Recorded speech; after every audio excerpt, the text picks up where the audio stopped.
Eu, a Val e a Clau, a gente, quando vier também a Silvana, a gente fica voando.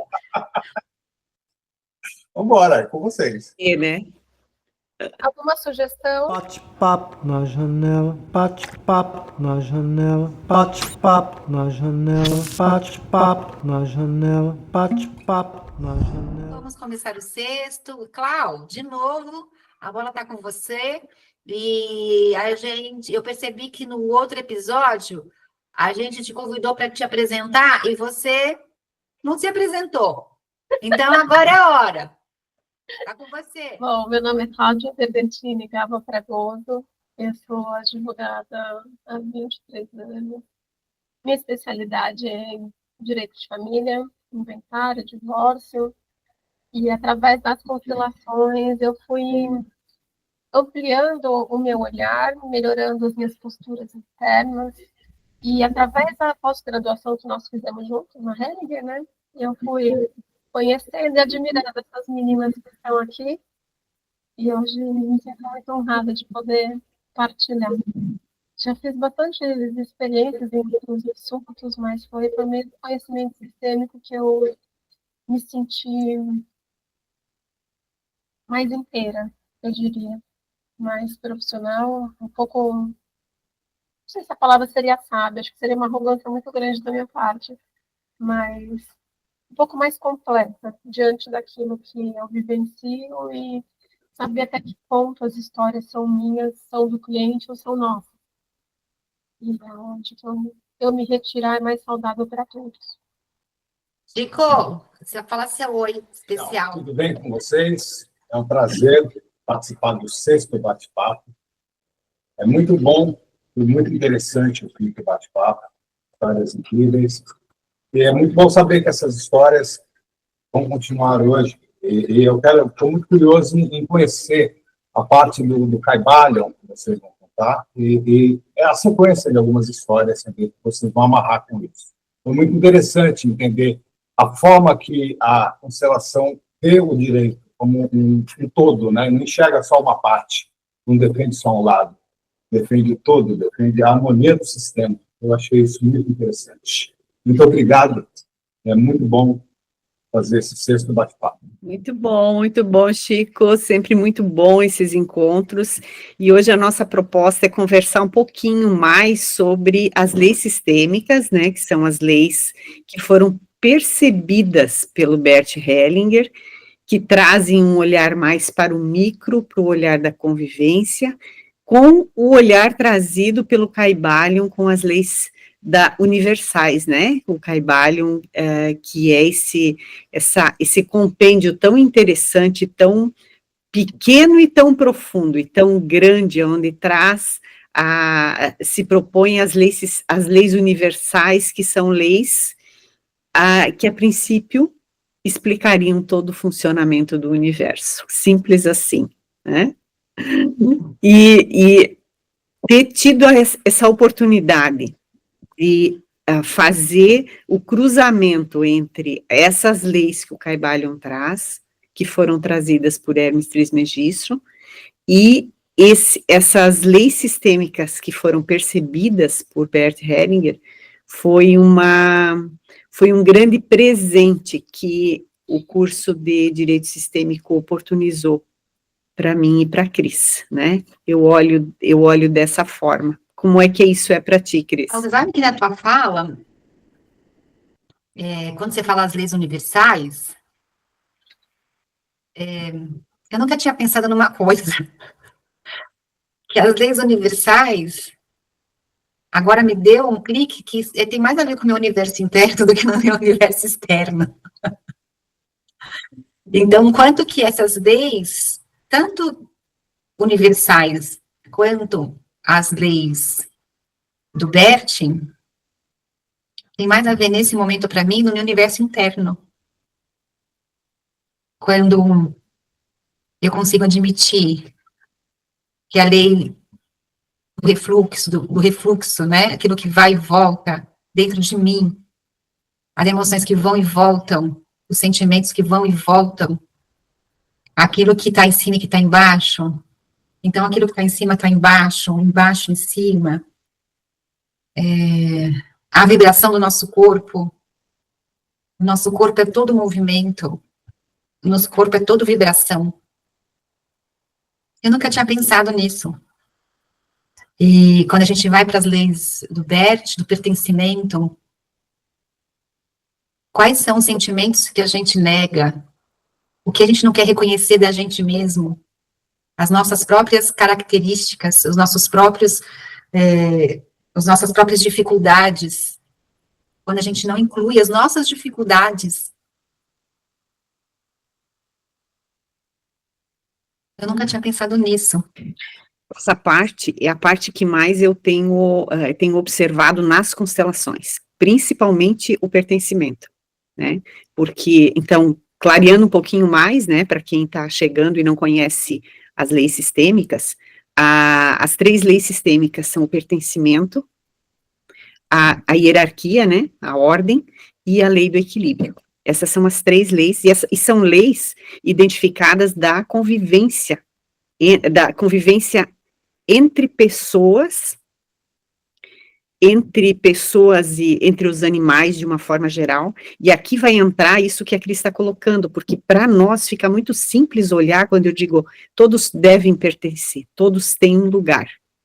E esse todos, eu olho de forma humana, né? Eu olho todos, mas muitas vezes não é esse todos que, a exclusão não está acontecendo com ninguém, a exclusão está acontecendo com uma parte de mim, que é o grande problema.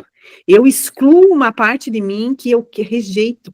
Quando eu rejeito, é como se eu desse fermento para aquilo, aquilo cresce, porque eu dou muita atenção para aquilo, e eu tento esconder de todas as formas, e aquilo escapa, e eu rejeito. Quanto mais eu tento excluir, maior aquilo fica em mim, maior é o problema que eu tenho. Mas Val, assim, além dos sentimentos, a gente pode parar para pensar, isso eu tô divagando, gente, vocês que são estudiosas de constelação também, quando o Bert fala dos sistemas, e a gente está falando dos relacionamentos, né, então é uma técnica que olha para as relações, né, mas agora a minha provocação aqui interna é tipo, as relações que estão fora, mas e as relações que estão dentro de mim?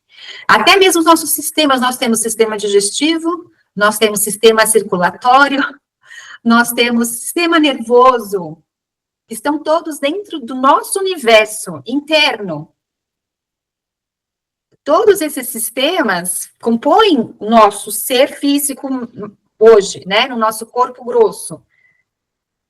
E o quanto que a gente também pode estar negando algum sistema, quando a gente nega a sexualidade, quando a gente nega alguma sensação, algum sentido, que é o tato. Como é que funciona o nosso sistema como um todo? Ele buga. A gente pode fazer um paralelo bem simples quando adoecemos.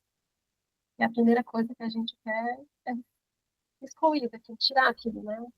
Você busca um remédio rápido para que saia aquele sentimento. E se a doença permanece, a gente busca inúmeros especialistas para encontrar uma forma de se livrar daquilo. Então, falando um pouquinho de Caibara, eu gosto muito de um paralelo. Vou fazer aqui o paralelo do Bert, posso? Se me viram com todo amor. Eu amo esse livro dele. Não é um livro fácil de ser lido, mas ele é apaixonante. E eu acho que essa forma da gente olhar o masculino e o feminino dentro de mim também é algo que me conduz ao Caibara. O todo está em mim, assim, né, como eu estou em todo, e as polaridades em mim. Então, eu sinto que este todo, né, do universo, essa sapiência está dentro de mim, como se eu fosse um fragmento, né, do divino, mas não só isso. É como eu olho para o meu masculino, para o meu feminino. Se eu também tenho vontade de excluir algo em mim, isso também é algo que me chama bastante atenção. Eu tenho lido vários livros a respeito de relacionamentos, até por trabalhar na parte de família, né? Isso para mim é bem latente, assim, essa briga do homem com a mulher com o homem, colocar o filho como instrumento de barganha. Como é difícil quando eu olho para o meu parceiro, eu excluo, por exemplo, o lado feminino da parte dele, né? Da família dele, da minha sogra, por exemplo, não, algo super comum. O que comportamentos dentro de mim eu também não aceito. Eu não aceito a raiva, eu não aceito a vingança. Eu sou boazinha, eu sou um alecrim dourado. Né? Então, olhar tudo isso dentro de mim, eu acho que é um mistério maior da vida. E não só o Kaivalho, ele nos conduz a essa internalização e reconhecer que nós somos também, né? O divino e a imperfeição ao mesmo tempo. Olha que louco. Eu acho que isso é muito rico isso, porque a frase que a gente ouve muito é de que nós somos o todo, né? Nós somos o todo, nós fazemos parte do todo, é o todo em tudo, né? E quando acontece o primeiro conflito do lado de fora, ele está só como um espelho mostrando o conflito do lado de dentro, né? E com quem eu tenho o maior conflito do lado de fora é um espelho maior daquilo que eu não quero olhar para dentro. E a dificuldade da comunicação, ela começa ali porque eu estou focada no lugar errado, né? Eu vou me livrar, assim como a Cláudia trouxe, eu vou buscar tomar um anador para tirar dor de cabeça, eu vou buscar o médico para resolver um problema para excluir aquilo, né? Quando a dor ou o conflito, ele é só o sinal amarelo, né? Ele é o sinal amarelo de algo que eu preciso olhar em mim, não tem a ver com o outro do lado de fora, né? O outro, ele só está apertando no botão que está acionando aqui dentro, né? Então, na verdade, enquanto eu me livro do outro, e eu acho que daí aqui a gente vai ver muitas dos problemas de relacionamento, que acabam culminando com separação, eles têm a maturidade traz essa compreensão. E daí, muitas vezes, no passar dos anos, a pessoa consegue olhar que o problema não era aquele parceiro, né? Que o outro parceiro veio igual, que a outra parceira repetiu o mesmo padrão, a mesma situação, mas que eu só consegui harmonizar quando eu harmonizei aqui dentro, né? E esse harmonizar, ele vai começar com a aceitação. Vai começar com a aceitação dessa imperfeição que eu tenho e que todas as pessoas têm em si, né? Não sou a privilegiada que tem a caixinha de ferramentas cheia de dificuldades. Não, todas as pessoas têm. E não é jogando fora, né, que eu não vou encontrar no caminho de volta, é a mesma coisa, né? Eu preciso conseguir acolher isso tudo em mim, e aqui vai entrar que não é um conformismo de um processo, que é muito diferente de um conformismo. Ah, então tá, então eu sou assim, eu sou mesmo assim, e ponto. Né, me aturem porque eu sou assim e é assim, se tu quer conviver comigo é assim. Não, não é disso que a gente está falando, não é de criança pequena. A gente está falando da coragem de olhar para a gente e reconhecer que a gente tem essa perfeição e a gente tem essa imperfeição. E que dentro dessa perfeição e dessa imperfeição, nós estamos traçando e caminhando, e que vão ter momentos em que eu estou com mais estrutura para olhar para alguma coisa que está em mim, e que quanto mais eu quiser me livrar daquilo e mais eu rejeitar, mais aquilo se fortalece em mim, né? Eu costumo dizer que aquilo que a gente tende a rejeitar, que a gente quer rejeitar, é como um bumerangue. Tu atira e pof, tá de volta. Atira e pof, tá de volta, né? E tá de volta para quem? Para mim, né? Então, até que eu não tiver essa coragem de olhar e me reconhecer como um ser humano perfeito e imperfeito, né? Criação do todo e parte do todo, eu vou continuar nessa briga com todo mundo, né? Até porque você tem ali, e para mim, uma das leis bem fáceis de identificar, que é a vibração, né? Então, qual que é a frequência que você está vibrando? Qual que é a frequência que você está se identificando internamente que você vai atrair externamente? Então, o bumerangue é certo. Se não for por aquele que eu mandei, eu vou receber em algum momento ele, não agora, mas em algum momento ele vai voltar, ou vai ter um choque com algum outro que vai vir os dois juntos, né? Porque vai enlaçar. Então, a vibração, nada está parado, tudo se move, sim. E de que jeito que você quer se mover?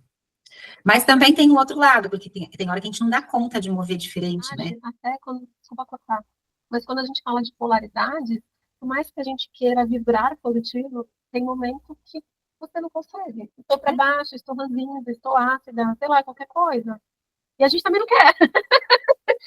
Né? A gente quer estar positivo o tempo todo. Então, até que instante a gente se respeitar, né? Lá na nossa frase inicial, olhar e falar assim, puxa, tem isso dentro de mim? Será que acolher esse meu momento de ira, de estar perdida no momento, descontente com uma circunstância, de estar declamenta, sei lá, isso também é importante? Sim. né? Integrar, trazer, olhar o que está dentro, né? Falar, olha, o externo de repente está me mostrando o meu interno. A que ponto, também nessa polaridade, né? Que o Caibara nos traz, porque, ora, a gente não é 100% produtividade, 100% prosperidade, 100% saudável. Então, olhar o momento de baixo. E é tão necessário. E eu acho que é um pouco da nossa cultura que a gente está vivendo hoje, né? Desse momento, né? Da nossa sociedade. Essa cobrança do positivo, que para mim é quase tóxico, né? Você tem que estar toda hora feliz, tem que estar toda hora prosperando, tem que estar toda hora para cima. Por que se eu não tiver o momento da baixa, por que Chico, você como artista, quais foram os seus maiores momentos de criatividade? Eu tenho a impressão que é no momento de você falar, pô, tá doendo aqui pra caramba. A tristeza aumenta o seu olhar com relação às coisas. A alegria, ela vai te fazer ficar repetitivo, tá? A tristeza também, mas é mais profunda a tristeza, é necessário. E você mostrar a sua fraqueza é um ato de coragem, na minha opinião. Muitas vezes não é uma opção também, dependendo do estado que a pessoa se encontra. Tá? Porque a gente tem fases muito baixas, fases mais ou menos baixas e fases boas. Vai andando, como você falou, os átomos ficam rodando. Né? Nosso corpo não para nunca. A gente não tem ninguém vai descansar depois, quando nasce. Depois que fecundou, já era. Mexe tudo até acabar de novo, até virar pedra, até mineralizar no final. Né? Acabou, não tem. Então, como a gente está fadado a ter que estar em movimento, entender a tristeza, entender a alegria, entender as fases de meio, o olhar de artista, ver aquilo e subverter aquilo. Como você faz para entortar aquilo para chamar a atenção do mundo? Você tem aquela visão e você comunica outras coisas quando você entorta as situações. Você está triste, você pode fazer uma música alegre, você pode fazer uma música mais... É uma coisa muito... É interessante. Só que o padrão hoje, a agenda social hoje, ela só quer vitoriosos, né? Ela quer todo mundo fingindo que ganha o tempo inteiro, só tem campeão. E é um bando de mentiroso, porque é Pinóquio para tudo quanto é canto, com o nariz gigante, né? Não tem como... Os caras viram pessoas, você tem que abaixar, assim, porque todo mundo mente. Assim, é um hábito que eu vivo dentro de rede social. Ao contrário da crise, eu tenho que ficar dentro da rede social o tempo inteiro. Eu moro dentro das redes sociais. Então, eu vejo muita mentira. E dá para saber. Então, a coisa parece... É sangue do filme do Quentin Tarantino. Assim, você sabe que é mentira. É muito exagerado. É muita alegria. É muito amor. É muito... Essa coisa muito... Quando você põe um pouquinho menos, você começa a chamar atenção. Quando você fala que tá triste, porra, meu, cara tá triste, cara. Tem gente que sai correndo e explicam sobre verdade. É uma forma de você selecionar. Entendeu? Eu acho isso muito, muito interessante. E a tristeza é necessária para você aprender a ser gente, aprender a ser uma pessoa melhor. Se você peita, se você enfrenta, se você aprende com ela, se você olha no olho da tristeza e fala assim, eu quero ver o que você quer me ensinar. E muitas vezes esse ensinamento vem através de pessoas, de amigos, de situações, de dores, de acontecimentos. Eu aprendi tudo isso nesse tempo com vocês. É muito bom.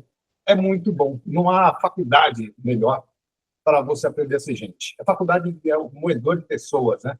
Vai matando aquele cara que estava menos preparado e faz nascer uma outra pessoa mais cascuda, mais sensível. E vai errar também. Vai continuar errando até o final, mas diferente. Assim. O bumerangue vai bater na orelha esquerda. Você voltou batendo na direita e volta na esquerda. Uma hora pega no nariz, uma hora só passa no cabelo, até que você, ele vai embora e não volta. Aí a gente vai embora também. Esse bumerangue não volta, mas virão outros. E é natural, né? Vamos naturalizar isso. É o movimento da polaridade, a vibração, é o ritmo. E vamos aceitar. E aí vamos incluir, vai pertencer tudo isso dentro do nosso sistema interno e também olhar para os sistemas externos e também aceitar, né? Aceitar, porque eu tenho a impressão, e é uma conversa que nós já tivemos, né? Nós aqui do grupo de constelação, assim, por que as constelações precisam acabar felizes para sempre, que nem história da Disney? A vida não é assim. Não é assim.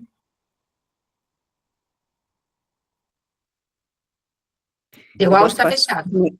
Eu gosto bastante de uma explicação que o Garriga dá sobre o assentir, né? Que é diferente do aceitar, né? Porque quando a gente diz assim, eu aceito, ele é quase um rendimento, né? E ele traz junto uma passividade. Enquanto que o assentir, ele é um reconhecer que aquilo é. Então, se eu quero, se eu não quero, se eu gosto, se eu não gosto, assim é. Nesse momento, é assim que é. Agora, a partir disso, o que eu vou fazer com isso? Né? Então, isso para mim foi muito significativo essa essa percepção, porque tem batalhas que são totalmente inglórias, né? Tipo, eu ficar batendo na tecla de que aconteceu algum evento no passado e eu sou assim porque aconteceu aquilo, então foi difícil porque aconteceu aquilo, né? Não, porque a minha mãe não me deu a atenção que eu precisava ter, porque eu não ganhei, porque o meu pai, porque a minha mãe...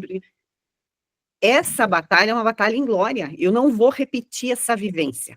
Então, quando eu assinto, né, quando eu aceito esse fato de que assim foi, né, o que eu recebi disso, o que eu vou fazer de bem com isso, a partir de agora é comigo. Então, ainda que tenham sido, na minha avaliação, migalhas que eu aproveitei muito bem, porque senão eu não teria chegado até aqui, foram migalhas robustas, vamos dizer assim, né, senão eu não teria chegado até aqui, teria morrido de fome no caminho, mas cheguei até aqui. Então, reconhecer que isso foi assim, que isso é história, que isso é fato, né, e simplesmente daí soltar isso, e pegar esse ensinamento para olhar para frente e o que eu vou fazer com isso, eu acho que é o grande ganho que a gente vai ter, né? Porque esse ficar batendo naquilo que aconteceu, como se quanto mais eu repetisse, menos aquilo existisse, é o contrário, né? Quanto mais eu repito uma história, quanto mais eu relembro ela, mais elementos aquela árvore tem para se manter viva,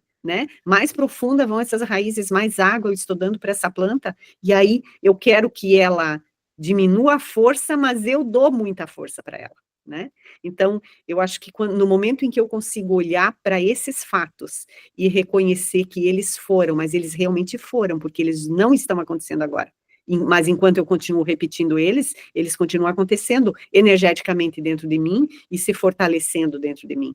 Mas pegar esse ensinamento e olhar para frente, então, eu acho que isso uma grande força que é a mudança do olhar com esse assentir, né? Que é onde a Cris colocou como eu aceito, eu aceito nesse sentido, eu aceito porque o que é, ou o que foi, foi. Agora, o que eu vou fazer para frente é o que vai fazer a diferença, né? E assim, Val, assim, o que você falou de migalhas, então, para mim, nunca são migalhas, sempre foram aquilo que eu precisava ter. Migalhas, se eu falo que é migalhas, é porque eu achava que eu tinha que ganhar um pedaço maior. Não, aquilo que você recebeu, se você acha que é migalha, você já está achando que você tinha que ganhar mais. Então, você não assentiu.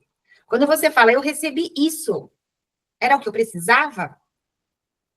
Não vou fazer o julgamento se é um pedaço maior ou menor. Era o que eu precisava, era o que tinha para ter, que eu tinha que receber, ou aquilo que o outro podia me dar. Para o outro, o que ele deu pode ser um banquete, porque não tinha nada, e o que ele deu era um banquete. E para mim, que estou esperando mais, é migalha. Então, não é sentir. Agora, eu recebi isso. E é isso. Então, esse para mim é o sentir mais profundo. Posso fazer uma provocação? Eu vejo isso no meu dia a dia quando eu vou fazer uns inventários. E quando a gente faz inventário de um desconhecido, é um documento a mais que a gente utiliza. Agora, quando o inventário é de alguém da sua família, esse assentir, muitas vezes, ele é quadrado.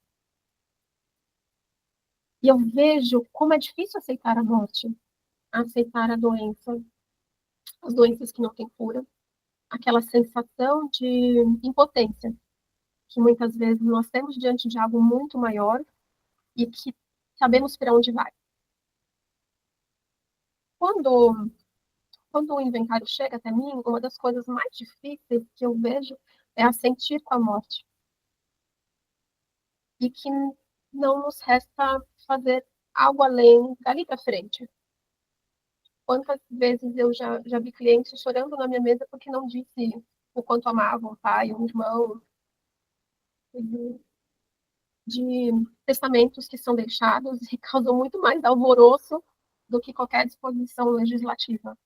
É muito claro ver como os filhos, ou quem recebeu as migalhas de testamento, se revoltam, porque tem a sensação de que não foi o privilegiado, ou algum irmão que ficou cuidando de um pai ou de uma mãe doente, acha que tem mais direito na herança, porque abriu mão de escolhas pessoais para estarem ali. Então, eu acho que o dia a dia, ele é muito amargo em determinadas circunstâncias, porque o assentir, ele é o início de grandes passos. E para sentir, na minha vida, para eu conseguir assentir alguma coisa, eu tenho que estar no adulto. Porque senão eu bato o pé, faço birra, sou mal criada. E assim, na verdade, não existe meio a sentir. Ou a gente aceita, né? Ou a gente reconhece que é e aceita, como foi, ou a gente não aceita e continua na birra e na demanda. Isso não existe meio termo ali, né? E com relação à questão da herança, é muito interessante porque o foco é no direito, né? Eu tenho direito, mas de fato a pergunta que deveria ficar é o que eu fiz para isso, né? Isso aqui é produto do trabalho, da conquista e do movimento dos meus pais, dos meus avós, né? Então, de fato, para mim é só um presente, né? E um presente que pode vir ou pode não vir, né? Mas quando eu foco no direito, eu excluo eles, e muitas vezes isso acontece já com a pessoa em vida. Ó, mãe, já podia dividir isso aqui, porque vão morrer igual, né? Então vamos dividir os bens, porque eu tenho direito, ó, eu tenho direito a... Olha o nível de arrogância que se chega, e a inversão de compreensão dos papéis, né? Que daí nós vamos entrar na lei da hierarquia, né, na lei do pertencimento, e também na lei do equilíbrio, porque aqui ele é um presente, não vai ter equilíbrio para esse presente, né? Porque nada que eu vou ter feito vai equilibrar o benefício que eu vou receber, né? Que é o presente que eu vou receber, né? Porque os meus pais podem pegar todo o patrimônio, tudo que eles fizeram e dizer assim, olha, eu vou Torrar comigo. jogar no bet, né? Vou lá para Las Vegas e, né? Ou não vou fazer nada, vou fazer uma doação para, né? Então, na verdade, isso é deles, isso não é meu, eu não tenho direito, né? É um benefício. A legislação organiza isso para que isso se harmonize, para que as pessoas tenham, né? Mas, de fato, é um presente. E quando a compreensão chega nesse ponto, a gente tem que estar no adulto. Se a gente não tiver no adulto, a demanda vai ficar, pode dividir esse patrimônio, a demanda vai sempre manter ali, porque cada um acha que recebeu pouco. Sempre. Por quê? Porque os pais, mesmo que tenham se desdobrado naquilo que conseguiram e não conseguiram, porque a gente não tem como fazer qualquer tipo de julgamento, né, com relação aos pais, para eles foi o que foi possível, e para os filhos normalmente é sempre muito pouco, né, porque a gente sempre está ali de pires na mão. Mas quando eu consigo no meu adulto reconhecer o que é esse assentir, então eu consigo soltar isso. E se conseguindo soltar, aí eu cresço. E todos que estão comigo crescem, né? Porque daí eu vou para o meu adulto. Eu me fortaleço, né? Porque eu entendo que eu estou pronto para aquilo que é meu, né? Eu não preciso mais do outro, porque eu consigo ir receber o meu e a fluir. Daí a gente vai para a fluidez, de novo para o Kaibalho. Aquilo que vai e volta, tudo que tem ritmo, você reconhece isso e vem com mais força, força interna e força externa. Muito bom, e eu acho que a gente precisava dar essa instigada no nosso público, né, para ter vontade de ler o Kaibalho, né, que é um livrinho bem fininho, mas um livro muito profundo, e nós, tamanho, esse aqui ainda é comentado, né, e o nosso TCC, o livro que a Clau mostrou, é o livro onde estão as leis do amor, do Bert, né, eu acho que a gente, com essa instigada, deixa em aberto para a gente retomar o nosso próximo encontro com o detalhamento das leis, tanto das leis sistêmicas como do Kaibalho. Super obrigada por mais esse encontro, um grande beijo, vamos nos organizar para ter mais frequência. E obrigada, Chico, por estar aqui com a gente. Cláudia, obrigada hoje por estar aqui com a gente de novo, que você venha nos próximos, é sempre muito bom estar com você, e a gente também pode falar um pouco dos nossos movimentos como advogada, que a Val também participa, das nossas constelações de casos, que a gente já começou, acho que sempre é muito bom dividir isso com o nosso público. Val, fica com você o final, e tchau, tchau, gente. Cláudia quer falar? Chico fala, Val fala, que eu termino. Vou agradecer mais uma vez esse convite. Já fica, Chico, contigo. Foi um episódio profundo esse sexto, né? O quinto foi cheio de narrativas e histórias com começo, meio e fim. O sexto foi para pensar. Adorei. Muito bom. Muito bom. Muito bom, obrigada então a todos, e já fica o convite para o nosso próximo, né, instigado para fazer a leitura do Caibalion, então, onde a gente vai aprofundar, trazendo, como falou a Cris também, os nossos estudos de caso, onde a gente soma todas essas leis com a intenção de que a gente consiga sair melhor e crescer um pouquinho e fazer desse mundo um pouquinho melhor também, né. Obrigada a todos e até o nosso próximo. Bate-papo na janela, bate-papo na janela, bate-papo na janela, bate-papo na janela, bate-papo na janela.